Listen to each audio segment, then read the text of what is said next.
What is up, everybody? Welcome to another episode of Limited Resources. This episode number 842. My name is Marshall. I'm one of your limited resources, and joining me on the line all the way from Denver, Colorado, it's Luis Scott-Vargas. Luis, you ready to dive into the sewers, as it were? I sure am. We're going to talk Ninja Turtles today. We're going to talk about the limited qualifier on Arena last week, and we're going to see where we stand with this set, I suppose. Yeah, that's what we've ultimately decided on doing for Teenage Mutant Ninja Turtles. Is rather than do the full card by card review that we would normally do, we're going to do a set primer. So this is something that is meant to give you the broad strokes on the set to try to get you ready for it. But I'll be honest, like, we're skeptical of this set. It really does look a lot like the Spider-Man set, which we more or less bailed on after one episode. And we did that for reasons that were personal to us. We were not interested in it and didn't feel like forcing ourselves to play a set that just didn't really look like it was fully fleshed out for limited. And we also followed our listener base, who also did not seem interested in Spider-Man. And that felt a little risky at the time, but it ended up being the right play, because if we would have spent 3 or 4 weeks on Spider-Man, I don't think it really would have hit much of an audience, and we certainly wouldn't have enjoyed it either. At that time, though, Wizards kind of pulled the ripcord and put Final Fantasy back on Arena unscheduled. And so, we weren't really done with Final Fantasy at that point, and it was, arguably the best set of the year. So that seemed fine. But then looking at this set for Teenage Mutant Ninja Turtles, it has many of the same hallmarks that the Spider-Man set has, in that it's smaller. There's only 5 archetypes. It has that pick 2 element to it. And there's a lot of legendary creatures all the way down to common. And I'm going, this is really feeling similar to that. The thing that I mentioned this, by the way, at the beginning of the year, that we're trying to get our head around with 7 sets, full, sets coming out in 2026, is where are the limited eyes focused? When I log into Arena, there's usually one main set that's out and then a few other things, flashback drafts or something like that. And so we're always trying to sync up with where our audience is at, with where their eyes are focused. And right now, is it going to be 2 months of Teenage Mutant Ninja Turtles? Or are we going to kind of play it for a little while and then maybe we'll focus on Cube for a while, or maybe they'll bring back Avatar, Final Fantasy, or something that we end up doing? It's really hard to predict right now. So we're going to kind of take the middle route and do a primer set today. And again, this is an attempt to get you ready for the format from a broad strokes perspective rather than a card by card. So that is the plan for the show. Before we get into it, I want to say thank you to everybody who supports us on Patreon. It's patreon.com/limited resources. You can support this show directly, any number of other content creators that you'll find on there. Being a content creator is kind of a rough space to be in. The landscape can shift underneath you, and you kind of feel like you don't really have control over it. But when you have a Patreon where you go directly to your viewers and listeners, that can give you some amount of stability, and it is very much appreciated. If you do sign up with ours, you get a thank you card and a sticker in the mail, no matter what level as well. Thank you to everybody who supports us over there on Patreon. And then also Ultimate Guard. And in fact, this is pretty cool. In 2026, we have agreed to stream on Ultimate Guard's channel. And this, in fact, is the first time that that's happening, once per month. So we are doing a kind of a behind the scenes stream where we record the show live, but also do the pre-show, and then we'll answer some questions after on there as well. So if you're interested in that, you can find Ultimate Guard on Twitch. It's twitch.tv/Ultimate Guard Live. And hi, everybody in chat. We're there right now, in fact, doing that. So that's pretty cool. Also, they happen to make some of the best stuff in the business when it comes to protecting your cards, your decks, and your collection. So if you need sleeves, deck boxes, binders, backpacks, long boxes, ways to organize your cards and protect them, Ultimate Guard's the best place to go. They use premium materials, and they have really great intuitive designs that are built to last. You can check out their full line of products at ultimateguard.com, and you can buy them at your favorite online retailer or local game store. One of the perks you get for being a Patreon supporter, by the way, is you get to ask questions for the Patreon question of the week. This one comes from Ian, who says, "Hi, Marshall and Luis. I spent longer than I care to admit thinking about why I find some sports more enjoyable both to watch and play. I wanted to get your input on the factors that make some sports better than others and ask if there are any other factors that you would consider. Here are my factors. 1, pace of play. For example, football and baseball have lots of breaks versus soccer or hockey, which is continuous play. 2, amount of scoring. 3, amount of gear required. Soccer and basketball basically require only a ball, whereas other sports require a lot of gear. 4, amount of contact allowed. And that's like physical, like, bumping, pushing, etc. And then 5, whether players must play both offense and defense. I remember Marshall mentioning this as one of the reasons he enjoys basketball. How do you, when you watch or play sports, Luis, what are the things that you look for? Well, certainly the watching and playing are very different in terms of what I'm looking for. Like the playing offense and defense, like, yeah, that's a big part of playing it because you don't want to be sitting there doing nothing. But when it comes to watching, I don't care if the same players on the field the whole time. That has like basically no impact on me. Like my enjoyment of football is not heightened or lessened by the fact that basically each team only plays a certain percentage of the time. You have the special teams guys come in just a couple times a game or whatever. They don't get a lot of field time. Probably sucks for them. But I would say that when playing, I like sports that I think can work with a wide range of skill levels. Basketball is pretty good at that because even the people who aren't good at shooting, that's like the main thing. Like, not to pick on Matt Nassir, who's definitely good at basketball.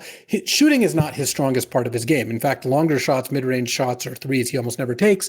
But he is good at being in the post. He's great at dribbling. He can get rebounds. He can put up layups. He's a good person to have on your team, and that's part of why I like basketball. Is like you can play with a bunch of people who are varying degrees of skilled and still have a pretty good time. Whereas there's some sports that I'm sure score a lot less well on that, like something like tennis or badminton. If you're not good at connecting, like you're gonna just mostly watch the ball or puck or birdie fly by you, whatever. Right. When it comes to watching, honestly, I'm not a big sports watcher. I think of the sports, I like basketball and football typically more. I would say a lot of that has to do with like metagame stuff in that, like, BK, one of my closest friends, is a huge Eagles fan. He's from Philly and all that. So like I like watching Eagles games with him because he gets all worked up, win or lose. And that can be pretty fun. I like wagering on sports because it adds a little bit of input, like a little bit more impact where it's like, oh, I really hope he scores this touchdown, or I really hope it doesn't, or they drop the pass, my bet's going to win, Yeah. But that actually has lessened in enjoyment for me because of how much I hate the predatory sports gambling industry, and how much it bugs me that every time you watch a sports broadcast, that's all they talk about. Yeah. So like that makes it so I don't even really do that anymore. Was a good run though. I would always bet against Ben Stark, and he would always want Miami when LeBron was on the team, and the lines are always kind of unfavorable because all the people like Ben wanted to bet on LeBron. So that was a good year. Just farming Ben. Really, I think that putting balls in nets or hoops tends to be pretty fun. Like soccer, basketball, those are pretty good games. I guess I'm not the biggest fan of, like, I just haven't played a ton of like tennis. I've never actually played pickleball, which everyone says is great, badminton. So I've been a little bit less into those. I like golf as well. Not real golf, miniature golf. And that part of that is I've found myself drawn to sports that I can participate with the kids, Totally. We've got a 9-year-old and a 4-year-old that are both like, we love going to play miniature golf or just going to the drive-in range and just hitting balls around very poorly, I might add, but still it is pretty good times. Yeah. I think I also have very different expectations. One of the things I really like about watching football is the all or nothing nature of the games, right? Like if you play in American football, like a playoff is a game. Like you either win it and you get to keep going, or you lose it and you're out. And I really love the simplicity and the heightened, every play matters, right? Like there's just no room for error when you're just playing one game. It makes it, I think, sort of almost like unfairly high variance, right? Like it does open up the lesser team to win more often. But as just a viewer, that's way more exciting. Where in basketball, which I play, I like that it's smoothed out, right? Like, yes, a lesser team can definitely beat a better team, but it's harder because everything is fractionalized a lot more. Like one missed basket doesn't make or break a game. One mistake doesn't make or break a game, where in some games it can.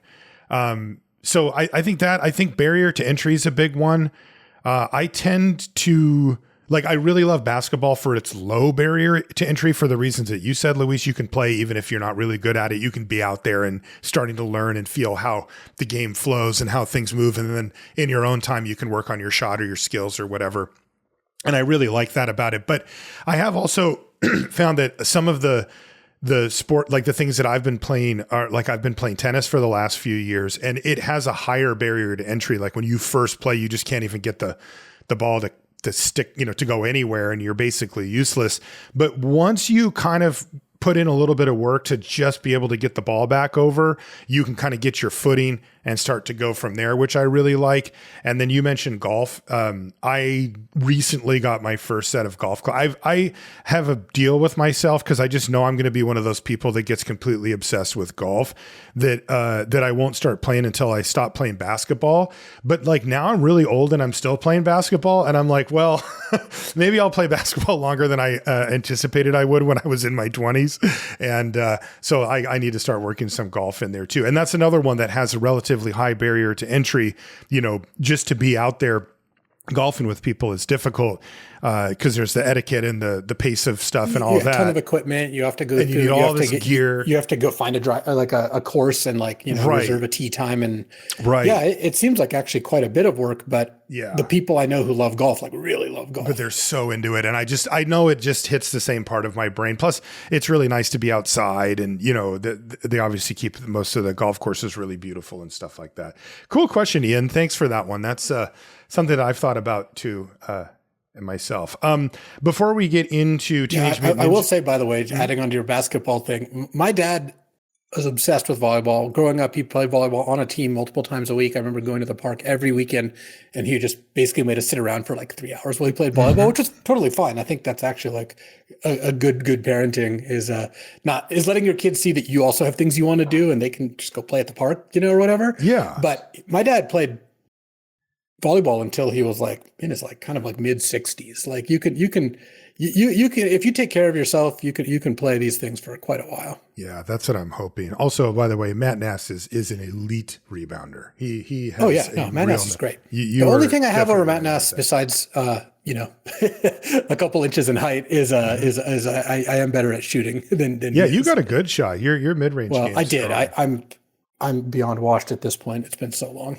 We'll stage a comeback after the kids are in college or something.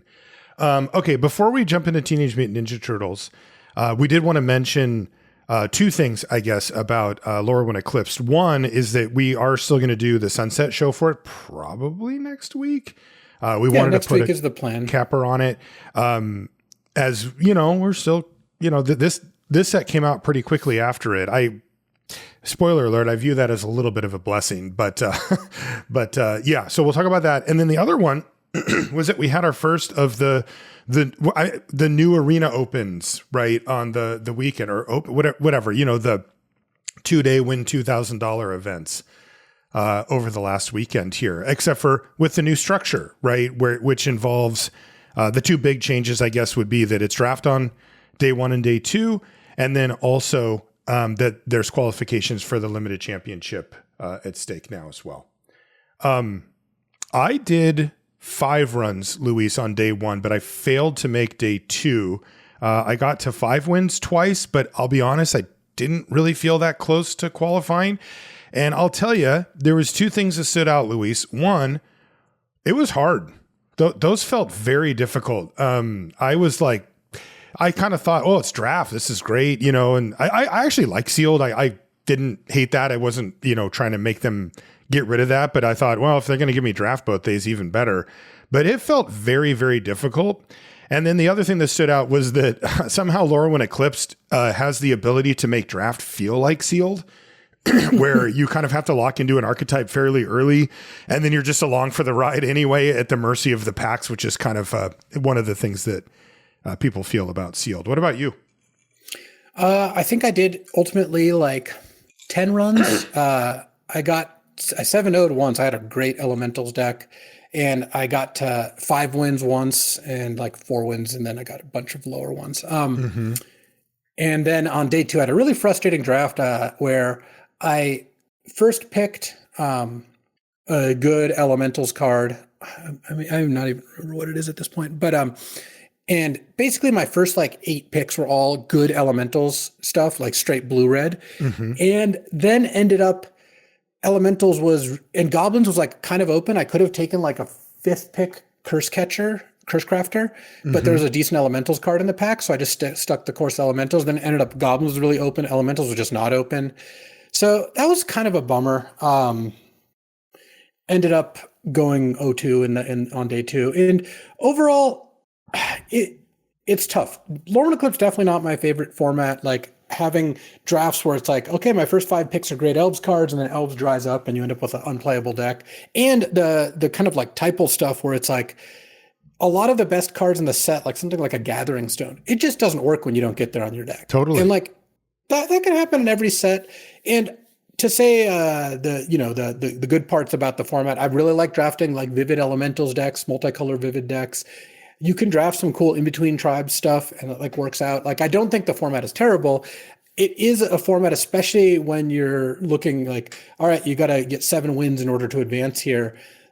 Like it feels to me that like trying to hit a home run with an elves deck or an elementals deck is going to get you that a little bit better than being more open. But maybe being more open is better. I will fully admit that going into this, like my last couple weeks, not a lot of time for Magic in general, and still plenty of Cube. So I was not as fully prepared for this event. Like I didn't feel like I was at like a top-notch event. Whereas like, some of like Arena Open weekends for a format like Avatar, I drafted a ton. Like, yeah, I felt completely prepared. This, I had some picks where I didn't feel like I knew exactly what I was supposed to be doing, and kind of ended up in a spot where it's like, I think that I could have done a little bit better had I had a little bit more practice, but that's just not where we were. So I like the format of draft into draft, which I think is pretty cool. So I do like that. I wish it was with a format I liked more, but that's just kind of whatever. Is this like predatory in the sense that it's like, you could just, there was someone on the subreddit who posted about someone who drafted like 40 times and didn't make day 2 or whatever, and it's that's these rough. Are expensive entries. These are like $25 a pop or whatever, know? So yeah, I overall like there being high stakes limited. I am happy about that. I, obviously would have preferred to do a little bit better than I did, but yeah, didn't feel too bad about it. I think it's cool to at least have the opportunity. Did you have the sense for the difficulty level? Like I felt like it was harder. Did you? Yeah, it was feel definitely hard. I mean, people who were opting into this, I think, tended to be on the better side of the spectrum. Not everyone, but overall, I would say that the skill level was high. And okay. Yeah. Well, we'll keep an eye on it. I think basically I'm going to reserve judgment until we have one with a set that's a little more normal than ECL, like a 10 pair format. Like, I don't know why we've been cursed with, these 5 color pair formats. We've had now 3 of them in the past few months. And I don't get it at all. Like it's a total feature of draft to have the 10 pairs. The problem is they start out intentionally with fewer like well-supported archetypes, and then some of those don't quite get there, right? And then you end up with like a lot staler or flatter of a draft format. So. Right. It's just, I understand it, I guess, for Spider-Man and for Teenage Mutant Ninja Turtles, which are 2 of those sets, because they decided to do smaller number of cards in the set, and maybe it's just hard to flesh out 10 archetypes with that many cards. But like ECL, I understand that they went for the typal stuff, but I'm just like, that does not work. Like that set was very constrained. Yeah, I think. I wouldn't say it doesn't work, and I think the set had some interest into it. I just want to be clear that some of my kind of inability or unwillingness to engage with the set is not so much that I think it was necessarily just bad. It just was not good timing for me. Like any set I would suffer for a little less attention. I don't think ECL is as good as a lot of the sets that we could talk about though. Yeah. Cause I have a different take. Like going back to ECL in that format was like very unappealing to me. I was like, oh, I was putting up with it. I thought I was like semi enjoying the set, but I was just tolerating it. Cause once I got in, I'm like, this is so dumb. Like I'm taking 3 cards. They all say elf on them, and I'm just hanging on for the ride. They ended up being completely not open in one of my drafts. So I did the thing you're supposed to do, and I tried to switch to something else. And then, of course, in pack 2, I get chipped a bunch of good elf stuff that I can no longer take. And my draft's a train wreck. And I'm like, why? Like, why is it that I'm 3 picks into this draft and I already feel locked in? Like that is a fundamental difference between basically every other draft format and this one. And I think that's bad. I'm like, this is why, like, why not have it be more fluid? You know, it's more interesting that way. I guess the main argument I would make there is that you aren't locked in ECL. And I think if we had spent more time really hammering the format, you would find some of those times where you should stay open or switch or whatever. Mm-hmm. But I think that we can definitely speak to the experience of like, we've played this a good amount and we feel this way. So yeah, like there's definitely something there, you know. We'll talk about it on the Sunset Show. Let's turn our focus here to Teenage Mutant Ninja Turtles. So kind of interesting from a big picture perspective because, you know, they have, of course, branched out into many different IPs with Universes Beyond. And this is another one of those sets. But I will say it's starting to feel like there's real Universes Beyond sets, and then there's these, right? These smaller sets that have the pick 2 stuff, the 5 archetype draft, they just don't feel the same as Final Fantasy, Lord of the Rings, Avatar, right? Those feel very much like a real, fully fleshed out, full-on Magic set that happens to be using IP from something else. And these ones, at least Spider-Man definitely didn't, and thus far this hasn't felt that way either. And I'm wondering if we're going to get kind of 2 tiers of Universes Beyond. Like I'm imagining the pitch meeting from Wizards being like, do you want the deluxe package or do you want the standard package, right? And it's like if whoever owns Teenage Mutant Ninja Turtles is like, we'll just take the standard package. It's like, okay, for that you get 190 cards, you know, and then they go down the list. But this does have a much different feel than when they do the full-on set, which I think is kind of interesting. I didn't know that would be part of the equation when like they really, you know, broke the dam open on Universes Beyond. And I have to say that at least for these 2, one that we've kind of a known quantity with Spider-Man, and then, you know, the initial steps into Teenage Mutant Ninja Turtles, they do feel very different from each other, from the big sets and the small sets. Yeah, I totally agree. I think I wouldn't be surprised if we see fewer small sets, but it's so weird because it's like, you know what the best-selling set was last year? Final Fantasy? Oh, was it? Apparently, like at the time, you know, that it came out, it was the best-selling set or whatever. And you'd like to think that, and maybe I'm wrong about that, I misheard that or something. And you would like to think that like they would still be able to look at sentiment, and because a lot of this is a bad set costs future sets revenue. It itself doesn't necessarily pay the price, but because everyone's like, oh, I'm so in, I love Magic. And then after a couple disappointing sets, you're like, okay, I'm not going to buy the next one. But I just think the smaller sets really, at least from our perspective of drafters, they just don't draft well. They don't draft as well as a big set. They just don't. Like and so I hope not to see more of that. I think there is. I think the Star Trek set might be that way too. Yeah. I mean, if that's the case, that's the case. We can't really change that. I mean, all we can do is engage with it or not as you see fit. Right. And the less people engage with it on the draft axis, that does send some kind of message. Right. It might ultimately not be enough for them not to make these sets, but maybe they make less of them. Who knows? Yeah. And like you said, if they're making a ton of money, and that's their prerogative, then fair enough. But as you also said, Luis, it's up to us to decide what we want to interact with. And so let's take a look at the broad strokes here for this, because this is a fun IP, you know, and if they manage to balance out these archetypes, maybe there's some meat on the bone here. Basically, they did a similar thing where they've picked 5 of the color pairs, and those are the ones that they've supported. So you'll see gold cards in there. You'll see hybrid cards that can straddle 2 of them. And the other archetypes, at least from what we can tell early here, are more or less, you know, forgotten or not viable, right? Because it's just so hard if you just never get any gold cards, and other archetypes do, to make a really good archetype. So there's that.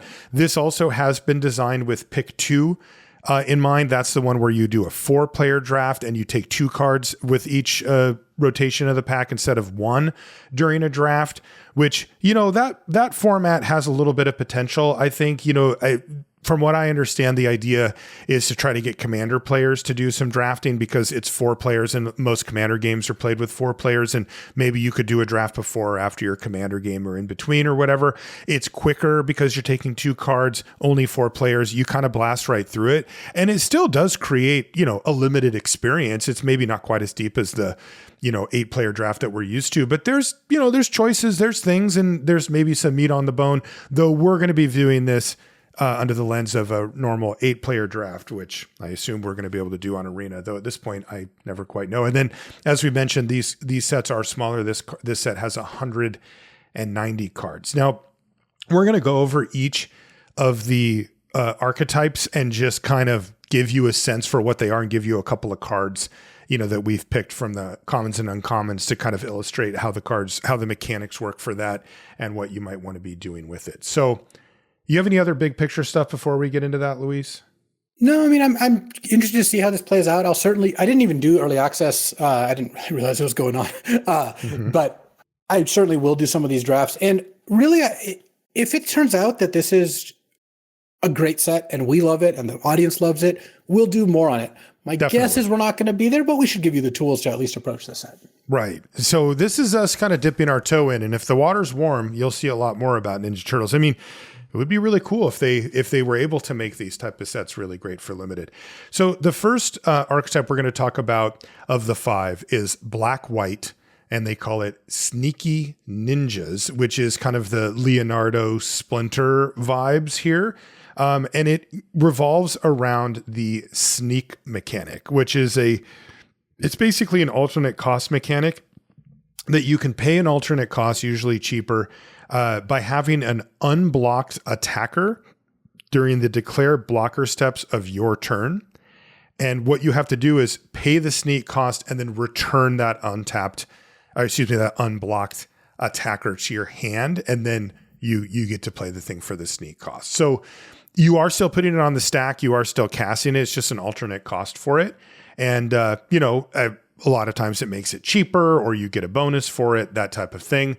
And then, of course, ideally, you're taking advantage of the fact that you're returning something to your hand by recasting it, maybe getting an ETB ability or something like that. Yeah, it's basically ninjutsu, but it's it's now in white, of course, and sneaky makes sense for turtles. I'm interested to see how the archetype actually plays out, because what you're going to want is a lot of evasion, ways to get blockers through, especially at cheap costs, and you're going to be aggressive, presumably. That's right. So here's a few of the different, just to give you a few examples of the card. So first card up is a common called Foot Ninjas. It is 4 and 2 black-white hybrid. You'll see hybrid a lot throughout this set. That's one of the ways that they can use to kind of smooth over some of the 5 color or 5 archetype setup. It's a 6-mana 5/5, and it's a human ninja. And it says when this creature enters, you gain 3 life. So 6-mana 5/5 ATB, gain 3 life, but it has sneak for 3 and a black-white hybrid. So 4 mana total. And again, just to read the mechanic, you may cast this spell for 3 and a black-white hybrid if you also return an unblocked attacker you control to hand during the declare blocker step. It enters tapped and attacking. So that's the ninjutsu feel, for this creature. But it is interesting because they didn't limit sneak to just creatures. So you do have to kind of map that out. But yeah, so like if you ninjutsu this thing in, you gain 3 life and you hit them for 5. And if you sneak this in and, if you sneak it back to your hand and do it later, you can gain 3 more life, etc. It's a bit of a controlling card, which I'm kind of curious if the decks are going to actually play out with that. But it is also nice that just casting this seems totally fine. Just to stabilize the board or whatever. Yeah, I mean, yeah. how often would you have cut 6 mana 5/5 game 3? Like, obviously there are formats where you would not play that, but also at hybrid, it's pretty easy to take. It could go in other decks. Mm-hmm. Yeah, especially as a common. Here's another creature with sneak. This is Uruku Saki Shredder Rising. So this is 2 and a black for a 3/1 legendary creature, human ninja at common. And yes, that does mean that they did that again too. This is a legendary common. So this is another design choice that's questionable. Putting these legendary creatures in a small set at common means it's you will often end up with multiple of these in your deck. And now it's like, well, I've got legendaries that I just can't even play out of my hand, even though that's just part of my normal mana curve, because something like 40-something% of the creatures in this set are legendary. It's a huge amount. But it's a 3/1. Just like Spider-Man. Exactly. That's what I'm saying. They went back to that. It's like 3 mana. So 200 black for a 3/1. And it says, whenever it deals combat damage to a player, you draw a card and lose 1 life. And then it has sneak for just 1 and a black. So again, you can sneak it in if one of your creatures doesn't get blocked. And then instead they take the 3 damage and you get the card and lose the life. I mean, that's pretty nice, right? 1 and a black is very cheap just for kind of any unblocked creature to turn it into, maybe even a little more damage. And getting a card out of the deal, of course, is very appealing. Yeah. I mean, I look at this card and I'm like, well, yeah, I would be happy to play this card if you can, enable it with some good, like 1-drop flyers, that sort of thing. Then we're talking, and there is, there's an O2 flyer for 1 mana. It's uncommon, but it is pretty funny that that kind of does the thing you want it to do. Yeah. Do you go ahead? I was just gonna say, I'm still not seeing like a really significant build around, but there's stuff you can do here. How big of a cost is it to do the sneak mechanic? You're getting usually a better deal on the creature you're sneaking in, but you do have to return a creature to your hand, and then presumably you need to then recast it at some point. So I would say that returning the creature is not a huge cost. Like, it is a cost, and it especially can be if you're like returning a 4-drop or something. A lot of the time, the mana you spent on the creature and the mana you saved by sneaking in is like pretty close. Like, you don't end up really up on mana, but what you do end up ahead on is sometimes you'll have the equivalent of a 5 or 6-drop creature in play on turn 4, even if your total mana you spent was, let's say, 2 on the thing you snuck plus 4, so you spent 6. But usually when you break up mana costs in between turns, it effectively is a discount. 4 plus 2 is a lot less than 6. Like 4 plus 2 is closer to 5 than 6, and in terms of opportunity cost and all that. The biggest thing though is like, what are you getting out of sneaking? Well, with like, the 3/1, what you're getting is you get to get that trigger, you get to get that card. So even if you end up spending a little bit more mana than you would normally do, that's still a pretty good deal. So I look at it like, okay, I get that extra trigger, so it's kind of worth the effort. Like, if you were to go all the way to the extremes of something like a Falling Shinobi, right, in Cube, that card is worth a lot of kind of like deck building and in-game, maneuvering, because when you hit them, you get a really good deal. So, right. And you would presume that you get all that mana and more back if you hit them with the card like that. Yeah. So I think that overall, sneak, it depends on how many like things that have triggers, like, like the rare Leonardo that has lifelink and gets a counter whenever you gain life. Like, obviously the joke there is you sneak it in, you gain a life, you get a +1/+1 counter, all that. So like, there are definitely things that care about hitting them so that you're able to do that. It'll be tough to see like exactly how the deck plays out, but it's probably just more of a mid-rangey deck that's getting an advantage by sneaking into creatures maybe a little ahead of schedule, that sort of thing. Yeah, because I mean, one way to think about it, right, is, let's say I play a 2-mana creature, I attack with it, it goes unblocked, I sneak in Oroku Saki.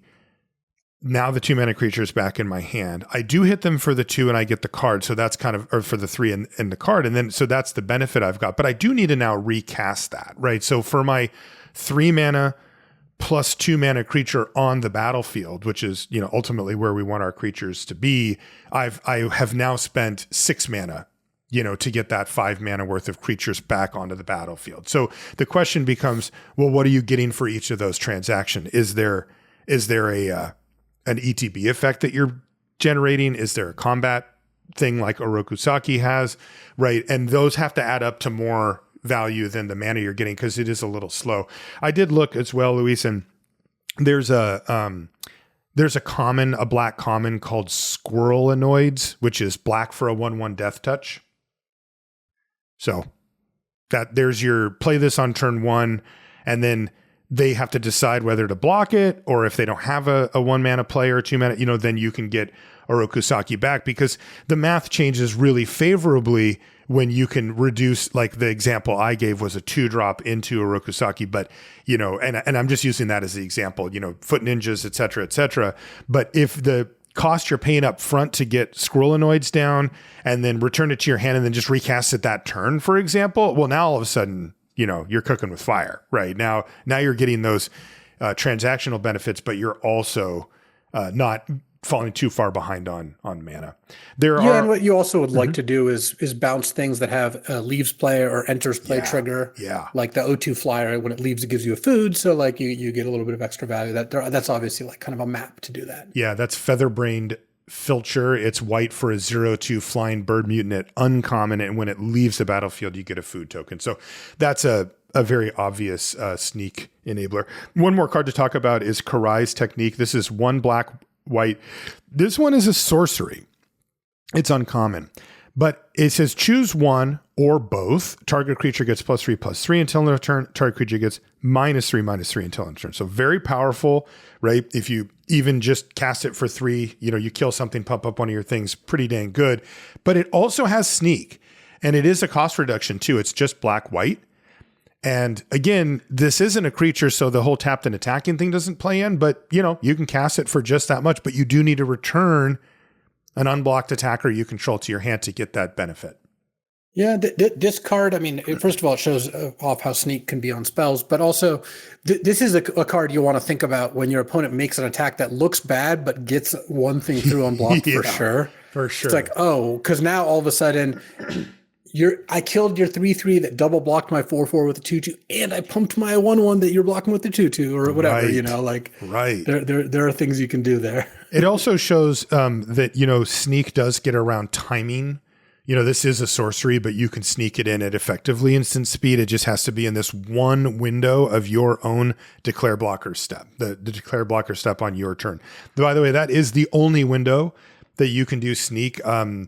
Ninjutsu had a wider window where you could even do it after damage if you really wanted to. Yeah, and that isn't the case here. You have this one window to sneak, and if you don't, then that's it. Yeah, so, deck looks kind of interesting. I tend to be skeptical of decks like this because the setup cost can be kind of high. Like, you need to have a high creature count. You do need to be able to have some evasive threats to be able to get through. And a lot of times cards that have sneak on them will play out kind of mediocre if you're not ever sneaking them. Like, if your plan is to just simply curve out and pay them for their full price, you're not really doing the thing, and you do pay a little extra on the front end of those cards to have that sneak ability on there. So I would really want to try to enable this as best I could, which would mean really low curve, 1-drops are a priority, evasion's a priority, and then try to get the ones that really get me something nice back. Like the gain 3 life is pretty good. It is a 5/5 for foot ninjas, so that probably hits hard enough to make it worth it. But I like Orokusaki. Give me a card, right? If I'm going to take the time to do this stuff, I want to get some real benefit, like a card or killing a creature or something like that. But it looks kind of mid-rangey to me, Luis. I think you want to try to be aggressive with it, but it just feels like the cards themselves just aren't really built that way. Yeah, I agree. I think that you're going to play the 5/5 game 3, and you're going to be pretty happy about it. But it would be nice to be a little bit more aggressive. I think it looks like it will play like a board controlling kind of mid-range deck that uses sneak as a way to kind of gain some mana here, gain some card advantage there. Yeah, I'd be surprised if it's the type of thing that you're doing all the time. You do fall behind at some point, All right, next one is Blue-Red Machines, which is Donatello's color pair, if you will. Donatello does machines or whatever. Yeah, I guess he's just the tinkerer is kind of the deal, right? The inventor, however you want to put it. Yeah. So basically, it looks like artifacts matter is kind of the deal. A classic archetype. Yeah, it doesn't look like they made up anything super specific for this. There are mutagen tokens, which we'll talk about in a later archetype that you'll see in this archetype as well, which are artifacts. But I'm just going to read a few of the cards that look like they might matter. One of them is called Mauser Marker the Third, which is 1 and a blue-red hybrid for a 2/3 artifact creature robot at common. And it says this creature can't attack unless you control another artifact. So there's a good example of it being an artifact and it caring about other artifacts being on the battlefield. And if you do get another one on there, you're getting a nice price for this, right? 2 mana for a 2/3. Yeah, I mean, this is the sort of thing that would be good in your artifacts deck. It's not what makes your artifact deck good, but it shows, the kind of support that you're going to have here in blue-red. Right. Then there's Donatello Turtle Techie. So this is the common legendary Donatello. So this is 3 and a blue for a 3/4. And it says when Donatello enters, if you control an artifact, draw a card. So pretty classic, and that's a nice design. I like that card. I like the stats. I just kind of like everything about it, honestly, except for the legendary part. But because I'd like to have 3 or 4 of these in my deck and feel like I could just run them out. Yeah, I mean, if you get a card from this, like more than half the time, you're probably pretty happy with it. And I would imagine the artifact decks will get a card from it pretty reliably, which looking like a decent control deck so far, like just getting stuff on the board. Against the artifact decks, it looks like you're incentivized to trade off if you can, because they probably care about artifacts being in play generally. Exactly. And then we've got an uncommon called Baxter Stockman, which is 3 blue-red for a 3/3 legendary human scientist at uncommon. It says, when it enters, create a 1/1 colorless robot artifact creature token. So there you go. And at the beginning of combat on your turn, target artifact creature you control gets +3/+0 and gains first strike and vigilance until end of turn. So a nice little, 2 creatures for 1 card. And then it, enables you to start getting some decent attacks in, again, assuming that you have artifact creatures. So the theme is pretty clear here. And, I think it's a good thing that they kept this one a little more on the simple side. Like, I don't think that you need to completely reinvent the wheel for every archetype, even if you're only dealing with 5. And this one's very understandable and it looks kind of cool. Actually, this is one I'm a kind of a Donatello guy. So this is the one that I'm drawn to early.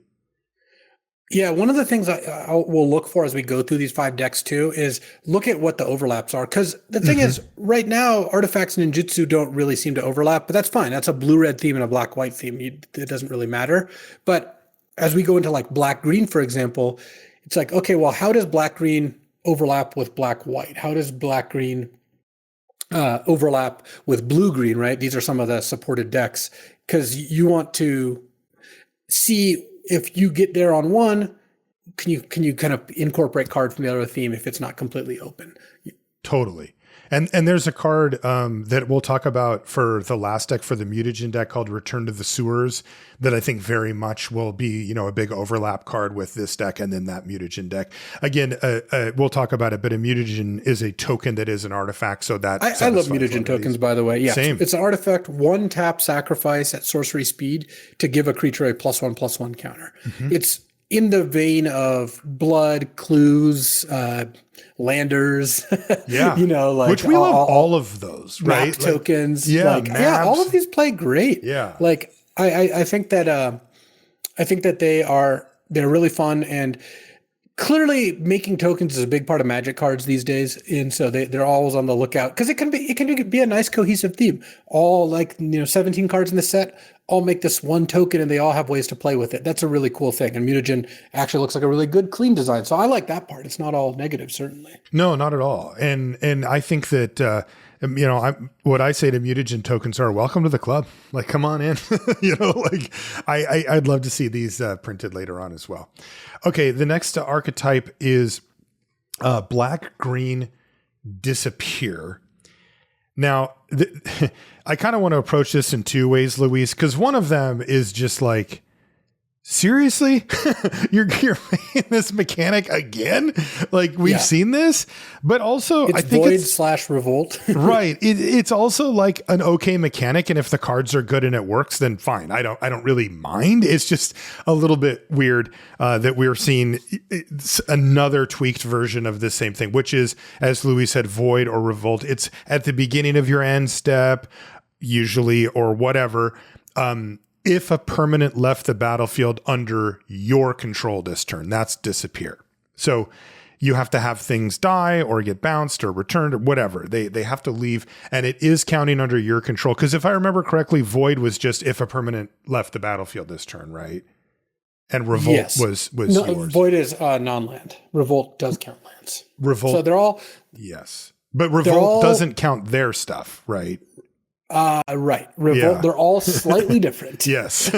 So I hope you like having your rules knobs turned just slightly where you're like, is that the same thing? No, it's not quite. Also, I will say though that these type of mechanics have traditionally struggled, to be kind of a core mechanic. So I'm worried about it a little bit, but anyway, this is black green. Michelangelo disappear. So one of the cards is Insectoid Exterminator, which is 2 and a black for a 2/2 flying insect mutant at common, and it has disappear at the beginning of your end step. If a permanent left the battlefield under your control this turn, scry 1. So 3 mana 2/2 flyer, scry 1 if you've managed to disappear. I'm not, we don't know the set well enough yet, but it is interesting how much more difficult it is to get disappear and revolt going than you might think, right? It feels like that would just be a normal part of a game of Magic, enough that like most turns you'd get the trigger, and it doesn't actually play out like that. I don't know if it's... We saw that in Edge of Eternities pretty clearly. Mm-hmm. Yeah, I think maybe a big chunk of it is that it's more difficult to get things to disappear on your turn than you might think it is. But especially, by the way, when your opponent knows that's what you want. That was part of the problem. Is you're like, okay, I'm gonna enable void, and it's like, well, you're a void deck, so when you attack me, I'm just gonna choose not to trade. Which, by the way, that's a little bit of leverage, because here's where you can get a little arbitrage. You're black-green, you attack them, they don't block because of disappear, and you just have an ninja instead. You get to sneak something in. So, that's interesting. So that's like the kind of like overlaps that you want to see. Or likewise, you're in black-white, you attack because of sneak, they block, and then you play your black disappear card, and you're just like, boom. So that's kind of cool. I like all that. I do too. And that's one of the places that I'm going to be looking the most here, Luis, are those overlaps, right? You mentioned that you've got your eye on it. I do too. I think that's where the magic is with these, where if there are cool overlaps mechanically, then that would be a big boon to the set. Michelangelo, again, if you haven't looked at the set yet, there's so many legendaries. There's many versions of each of the turtles, including combinations of turtles and stuff. But there's the common Michelangelo Game Master. This is 2 and a green for a 3/3 legendary Mutant Ninja Turtle, which, by the way, that's pretty cool, right? That the actual creature type like fit in Magic's templating to be like, the set seems like a non-starter, if not. Yeah, they couldn't get teenage in there, but close enough, And again, it's a common, and it has disappear at the beginning of your end step. If permanent left battlefield under your control this turn, put a +1/+1 counter on him. And I gotta say, Luis, these both feel a little low, right? Just a scry 1, or he grows a little bit. He is a 3 mana 3/3, so counters definitely are putting him above the curve, even just getting 1. But again, from experience, it is actually harder than you'd think to get these counters going. And I kind of wanted to see even a little more punch, out of these commons. Yeah, I agree. It's I look at the Insectoid Exterminator and Michelangelo, and I'm like, yeah, I would put these in my deck. Do I care that much if these things work? I'm not really going to build a deck around this. That doesn't really seem like a thing. That's a good way to put it. Is this worth aiming to the, where you're really trying to set this stuff up? Because, if you just build a regular deck, you will be able to trigger disappear every once in a while just by playing Magic. It just won't be as often as you think. Another common is Foot Mystic. This is 3 and a black for a 2/4 human ninja warlock at common. It's got lifelink, and it has disappear. And this is also interesting to note that disappears reminder text that says this cares about something having left the battlefield. It is not rules text that says like the first two trigger at the beginning of your end step if you had a permanent leave. This one doesn't. It says when this creature enters, if a permanent left the battlefield under your control this turn, create a 1/1 black ninja creature token. So make sure you pay attention to that, right? That maybe the templating tends to be on end step if you've got disappear going, then something happens, but it doesn't have to be. So, this one is probably aimed at go to combat, attack you, trade off, play Foot Mystic, get a 1/1 out of the deal, go. It does work with sneak, as we mentioned as well. So if you have enough mana, you might be able to set up the house of cards of getting an unblocked attacker, sneaking in, and then playing your Foot Mystic or, Michelangelo or whatever after that to get that trigger going. And that could be a thing too. Again, none of these are really standing out as like, oh, that's awesome. Like that seems really straightforward there. They make you work for it for sure. Yeah. And I think a lot of these payoffs, they reflect the fact that disappear is a thing that happens naturally by not giving you massive payoffs for them. Whereas like sneak is a lot harder to maneuver. An unblocked creature, especially when your opponent knows about it, is a little tougher. So it is interesting to see kind of how these end up. Yeah. And it is worth noting that, we picked 3 commons to kind of give you the cards you're going to see the most often and to get an idea. Of course, as you go up in rarity, the disappear payoffs get a lot better than that. Next up, ostensibly the aggressive deck, it's Red-White Alliance. This is Raphael's color pair. And basically, he's trying to get the party started. So Alliance cares about whenever another creature you control enters the battlefield, then this one gets a benefit. For example, EPF Point Squad is 1 and 2 red-white hybrid, so 3 mana total for a 2/1 at common, and it has Alliance. Whenever another creature you control enters, put a +1/+1 counter on this creature. And that's a common.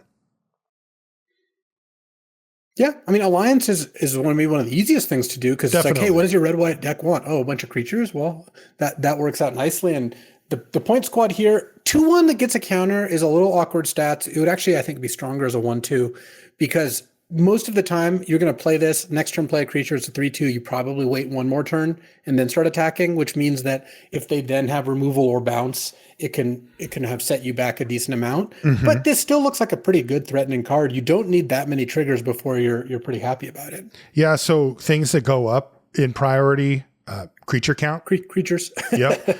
Also creatures that create multiple creatures, right? If it ETBs and it makes a token or something like that, that's even better. So those are the 2 things, and then of course your curve, you'd love to be able to do a double creature spell turn to get like, say, 2 Alliance triggers on 2 creatures. Like that would be a really powerful turn. And this one being a common is already pretty good. I mean, it is a 2/1. So, realistically, until you're kind of really happy, you need to get the second +1/+1 counter on it to make it into a 4/3. A 3/2 isn't really a payoff, for 3 mana, but it's just not asking that much of you, which I really like. And then I did want to illustrate some of the contrast between the rarities. So this is Raphael Tough Turtle. This is the common Raphael. So it's 1 and a red for a 1/3 at common. Again, it's got Alliance. Whenever another creature you control enters, Raphael deals 1 damage to target opponent. So it's just a little 2-drop as a 1/3, and it just pings whenever you start to curve out. That could get pretty annoying in the mid to late game. But this is the uncommon Raphael. So this is Raphael Most Attitude. This is 3 and a red for a 4/3. Same thing, legendary, blah, blah, blah, but it's uncommon. It's got Menace and Alliance. Whenever another creature you control enters, you may exile the top card of your library. And it says, whenever Raphael attacks until end of turn, you may play a card exiled with Raphael. So, this is like 4 power, Menace, and if it survives, you can even use it to get a few extra cards here and there.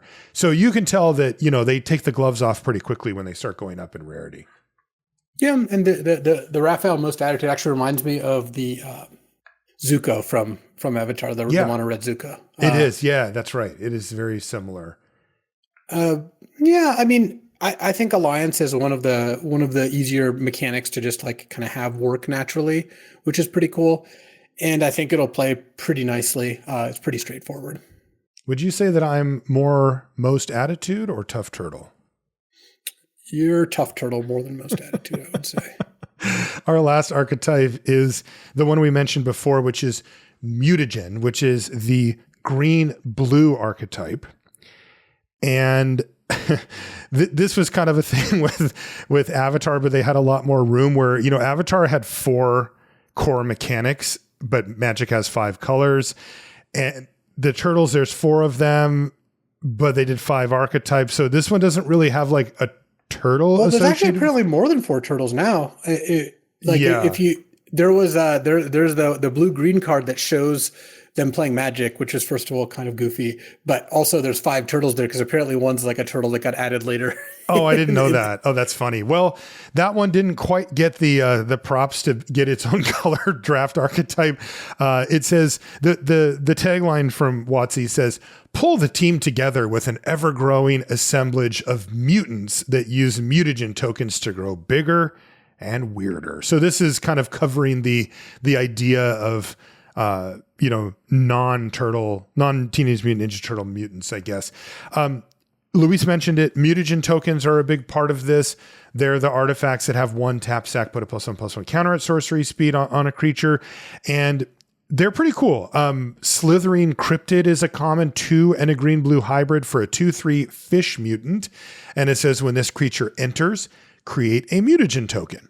So this is interesting, for what we talked about before with, it seems like one of the most obvious kind of cross-pollinating here with the blue-red machines deck, where you can play this card, just cast it for blue in that deck, and you will get an artifact kind of for free out of the deal when you play your Slithering Cryptid. Like if you're maybe a little down on creature count, but you want to keep your artifact count high, or if you're just desperate to get another artifact in, this could do it.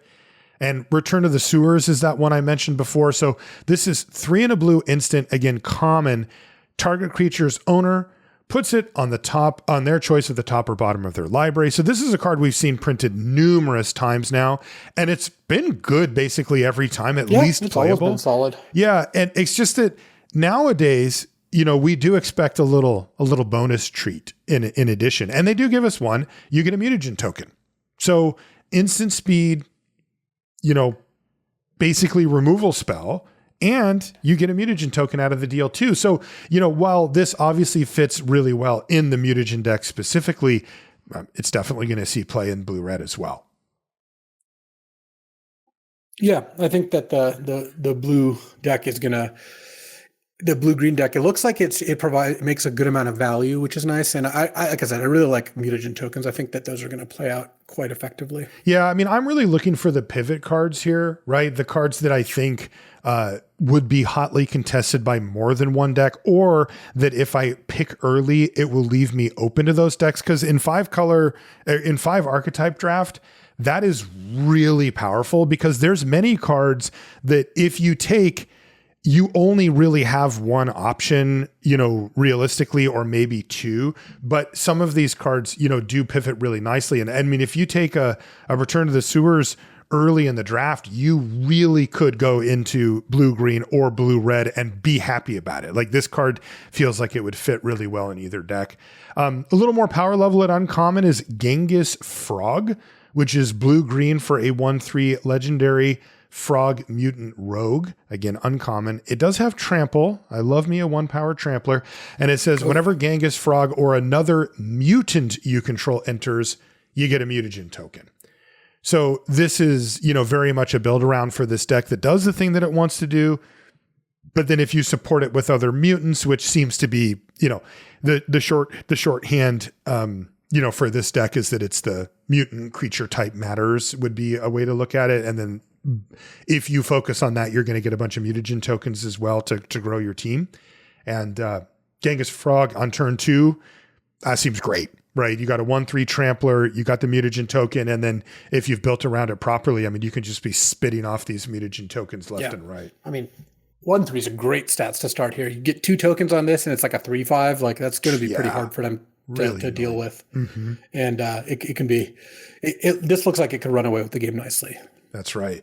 So this deck looks to me that it's going to rely heavily on how good are the mutants, right? Just if you look up mutant creature types or things that create mutagen tokens, you know, is the relative power level of those to the other creatures in the set high, medium, or low? And I think that will be a really good shortcut for whether this is a deck that you really want to be in or not. Because, I mean, the truth is with only 5 archetypes, like they all kind of have to do something. Like if one of those falls off and really doesn't keep up with the rest of them, now you've got a format that starts to get kind of weird, right? You've got, you know, potentially 8 players going for 4 archetypes and that can get that it is. And these sets have the challenge of not having that backdoor of being self-correcting like we always talk about, where, you know, when you've got 10 color pairs, there can be one that's the 7th or 8th best color pair, but if nobody wants it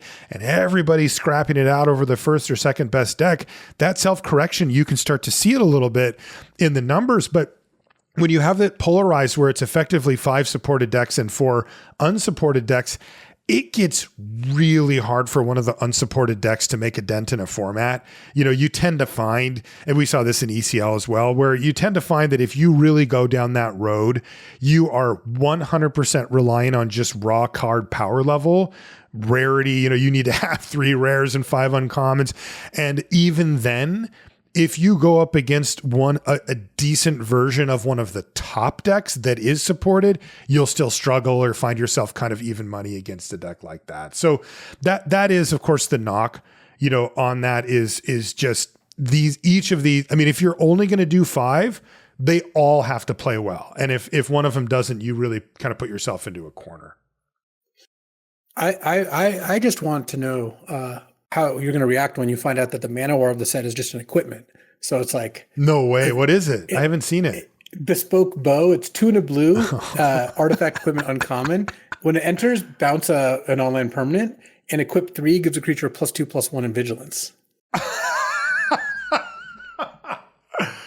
I mean, it's not a vehicle. I'm in, you know. Yeah, and by the way, funny. They put it on a vehicle, remember, in Avatar, and it was like the mythic uncommon. So, yeah. That vehicle crewed itself immediately. So I think that one can get a little bit more of a pass, is my guess. No, I like this card. I mean, the truth is that, you know, you kind of have me at 2 and a blue bounce something if it does almost anything.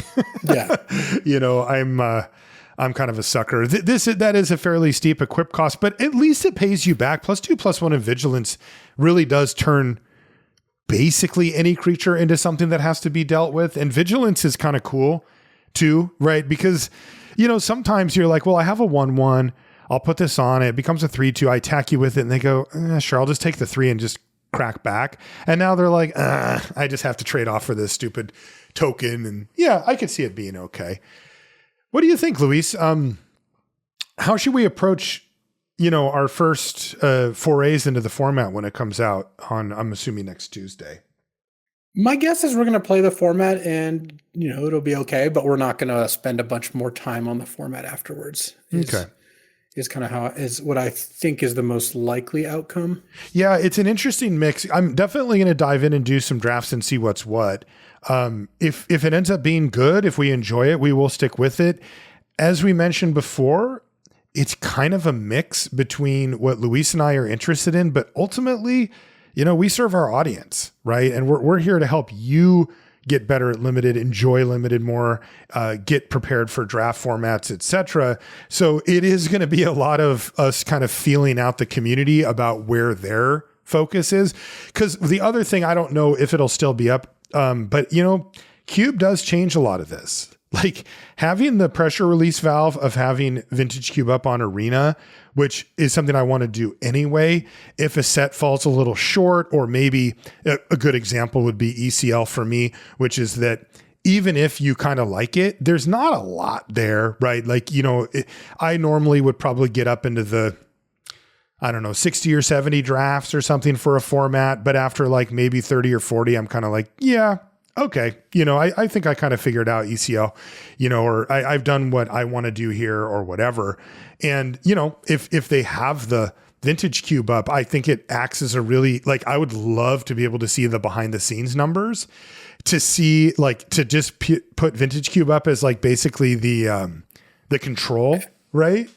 It's the placebo. It's like, okay, here's the new set. What percentage of people are playing that versus vintage cube? And then you know how much people really are into the new set. I know they wouldn't do that because it shoots themselves in the foot and splits they want all the focus on the new set. So that isn't a reality, but I do find it kind of interesting anyway. Pizza for lunch, Luis? Well, speaking of pizza, I did want to talk about a couple of the cards here. Mm-hmm. One of which is a card that Paul was complaining about this morning. I don't know why they have so many weird, disgusting pizzas in the set, which I get that's part of the show. Like I said, I did watch the show, play the games, but there's still more pizza cards, and even the ones I think that are trying to look appealing do not. So I don't really get it. But anchovy and banana pizza. So this is, 2 black. It's an artifact. It's a food. So you can pay 2, tap, and sack it to gain 3 life. When it enters, destroy target creature. But it's not a creature opponent controls. It's not up to 1 creature. It's just destroy target creature. So if you cast anchovy and banana creature or pizza, and in response they bounce their own creature, but while it's still on the stack, it comes to play. Then you have to choose and kill one of your own creatures. Come on. And that's just like, well, like, why are we still doing this? Like, I think it's because they have less time or whatever, whatever combination of things that tax the designers on working on this, whether it's time, resources, staffing, whatever. They put the less experienced designers on, maybe. I don't know. But both this and Spider-Man have what I consider templating mistakes that they just typically don't do. So I don't know if there's more in there. That's just the one I know about. But that is kind of weird. And then I wanted to mention guac and marshmallow pizza as just a kind of cool card. It's 1 mana flash food, and it gives a creature +2/+2 and untaps the creature on ETB, which is a pretty neat card. Like, I think that is going to end up playing out nicely. 1 mana +2/+2 plus an untap that leaves a food in play. That's going to play out better than you might think. It also works nicely with like disappear. What's the mana cost with on sneak? It? 1 green mana. 1 green mana. Okay. You're getting a lot there. And then the last card I wanted to mention was just a really cool one. Northwind Avatar. It's 2 blue, red. It's a mythic 5/5 flying dragon. And when it enters, if you cast it, you can put a card that you own from outside the game into your hand. So you can pick a card out of your sideboard. Oh, that's cool. I think that this will be pretty fun and limited if you have some mana sources that provide other types of mana kind of for free, and you can just pull a red and black card out of your sideboard or what have you. Yeah, that's kind of cool, actually. So there are some cool cards here. I will say there's a couple of reasons that I'm less kind of viscerally repulsed by this set than I was Spider-Man. Spider-Man, literally after reading it and then just playing a couple of games, I had the like sinking feeling of like, whoa, this is awful. I don't care for this at all. Mm-hmm. There's no omen paths. So the cards we play with online are going to be the same cards. That's going to help a lot. If the Spider-Man cards we played with were Spider-Man instead of whatever magic themed knockoff that they could, arachnid dude, then I would have liked it more. I don't know if enough more to make it good, but definitely more. And this set would not work. Imagine trying to re-flavor this as magic, but not. Like, arachnid dude. I mean, that basically pinnacle. Was, right? I know. Spectacular Spider-Man. It still tilts me that in Cube, instead of playing Spectacular Spider-Man online, we play the, You mean Superior Spider-Man? Or whatever, Superior Spider-Man. Which, by the way, is another reason why that whole system is messed up. We get to play like a demi of the Silk Shoots, and it's like, this is like so much less cool. So maybe Turtles will be fun. Maybe it'll be good. If you want us to do more shows on it, you got to make that known, whether that's on Twitter, on Reddit, I would say but I'll look at them and I'll relay it to Marshall. Yeah. And you can post in the Patreon. If patrons can post on the Patreon. I don't have access to that. So yeah, well, you don't support the show, so. It's true. It's true. By the way, there is a card called Spectacular Spider-Man and a card called Superior Spider-Man. Just which one's Spectacular Spider-Man? It's 1 in a white. One? I just looked it up. It's 1 in a white for a 3/2 flash, and it has. That's the card I'm talking about. That's the card. I thought you were talking about the one from the Demon deck. No, the Reanimator one? No. Oh, you were right. It is Spectacular. Superior is the Reanimator I'm getting gaslit about Spider-Man. Sorry. I thought you were talking about the blue-black one. That's I guess that kind of sums up why that isn't maybe the best way to do it. Well, yeah. So like he said, let us know. We're super happy to hear, if our listener base is all in on Teenage Mutant Ninja Turtles and finds it to be a really great set, then we will go down that road with you for sure. And if not, then, we have plenty of stuff to talk about. We still have so much to talk about with Cube now that it's mainstreamed too. We have been unleashed in that way. And so we could definitely do a bunch of shows about that and level ups and all that kind of stuff. Okay. Well, let's call it a show there, Luis. If you want to find us on social media, you can find us at I'm Marshall_LR and Luis is LSV. And if you want to find anything related to the show, it's over at lrcast.com. Luis, are you going to do any of the Ninja Turtle stuff on your YouTube channel at the beginning? Well, after looking at how Paul's Ninja Turtles videos have done, I'm not sure that I will, because he said they're doing worse than normal videos for him. And if that's the case, then I don't know, maybe I'll just skip it. We'll okay. That's what I was wondering, because you have to do similar to what we were just talking about with, please your audience, but also, make sure that you're doing enough of what you'd like to do too. And it's kind of interesting because normally, by the way, if you do the early access event and you're one of the first people on YouTube to get some limited content up about the new set, you'll see a pretty good bump. Even if you're Paul, yeah. Even if you're Paul. And he said, the like to dislike ratio has been significantly, I think people just, at least early on, aren't really liking it, but I want to give it a fair shake at least, especially if we're going to see this type of format coming in. Anyway, make sure you check out Luis's YouTube channel, regardless of what he's drafted on there. It's going to be interesting either way. We want to thank Ultimate Guard for their support of the show, and everybody for hanging out with us in the chat for our Ultimate Guard live stream here, which again we'll be doing once per month. And of course, our Patreon supporters as well. That is going to do it for this one. We'll see you next week. Luis, I have a sign off. Oh, you have? Yeah. You do yours. Mine will probably be short. Okay. Well, I just wanted to say, it's really good news. There's a good Game of Thrones back on TV. The Night of the Seven Kingdoms. Cool. I'm gonna give you a snippet of dialogue. It's no spoilers, that I found so goddamn funny. So, the two of the main characters are Dunk and Egg. Dunk is this gigantic knight dude who's trying to make his way in the world, and Egg is his this little tiny boy, right? And they're talking, and Egg is despondent because he's I want to be a squire, but I'm so small. And Dunk's like, oh yeah. Well, when I was a kid, they called me stupid too. A lot of people did.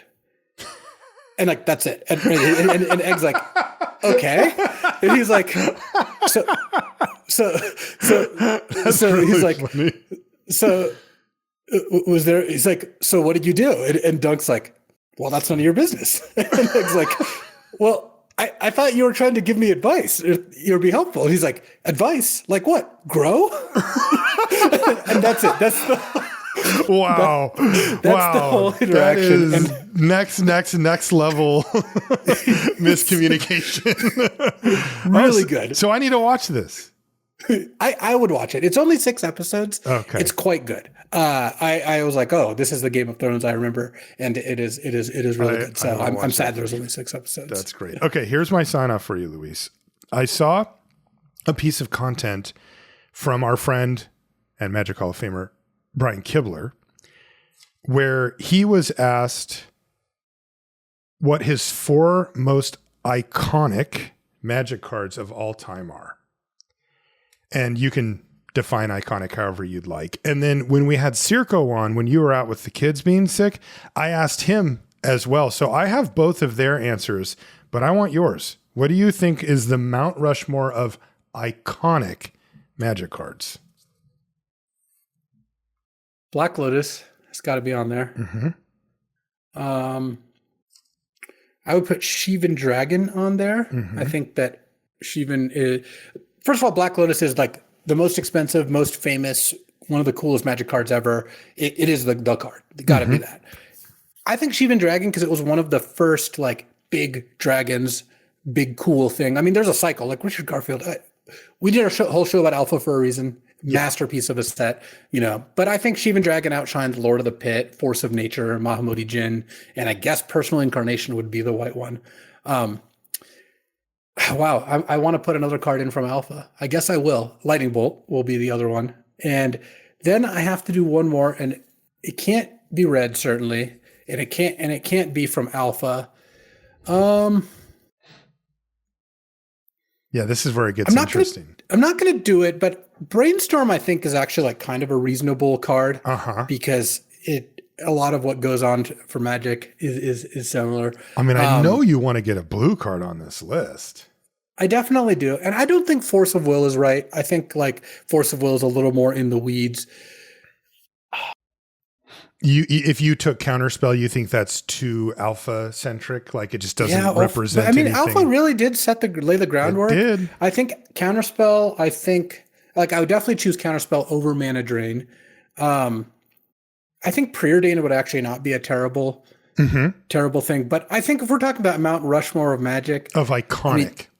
I think that Jace the Mind Sculptor is like actually a pretty legit answer. It's certainly iconic too, right?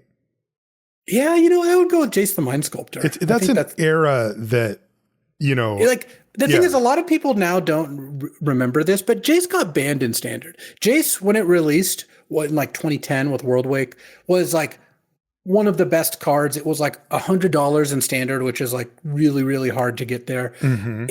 It's actually a little bit like it's been in cubes past its prime at this point. Like it's like, its stock is dwindling.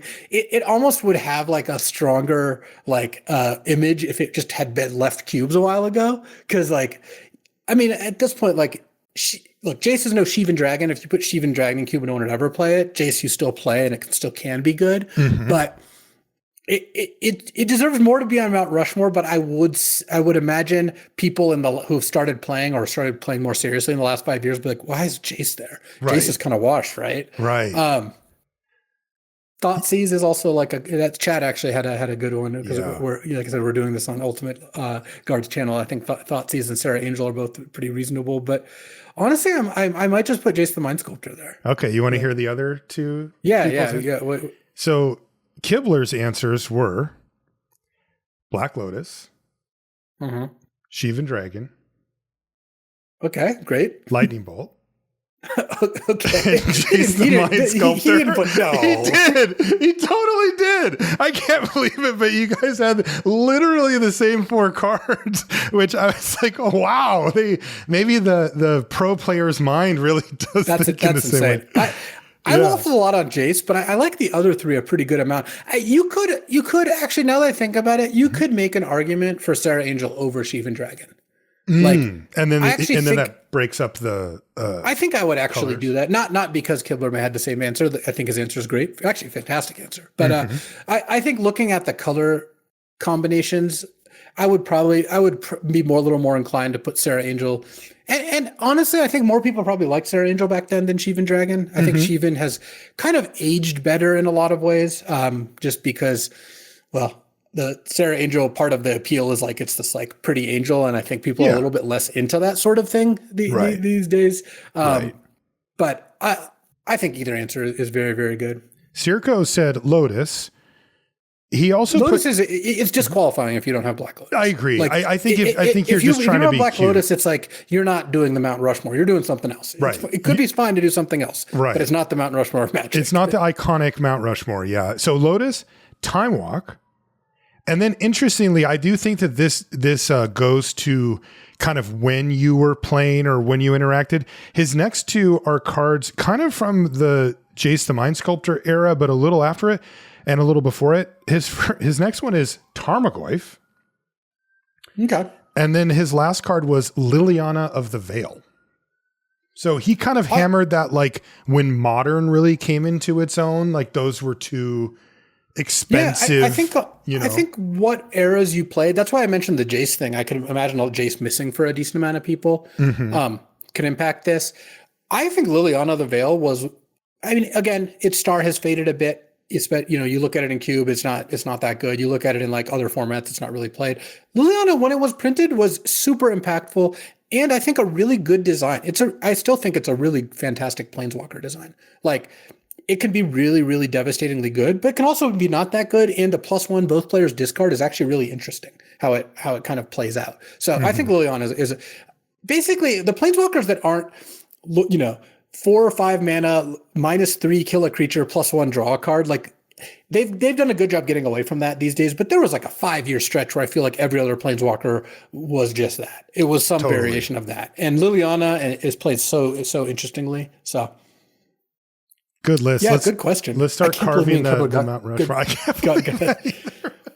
Well, I just think Black Lotus and Lightning Bolt like are such good, clean answers, and I think Shivan and Sarah are very close, but you could pick either one. And I think Jace the Mind Sculptor, that's one I'm a little more surprised. But I wanted a blue card, I wanted a card draw card. Having a Planeswalker there, he is the Planeswalker, he still is. Totally. You know that like yes, Oko is better, Dak is better, Minsc and Boo is better, Comet is better, but like Jace is still like none of them are ever going to approach the levels of dominance Jace had, both in standard and in cube, but also just over people's hearts and minds when it was just such the biggest card in Magic. So better than all. That's what gets you. That's what gets you to the top of Mount Rushmore. At the end of the day, all you know, it's like for sports stuff. All the stats guys can talk about, you know, wins above replacement value, like the time spent on the court differential.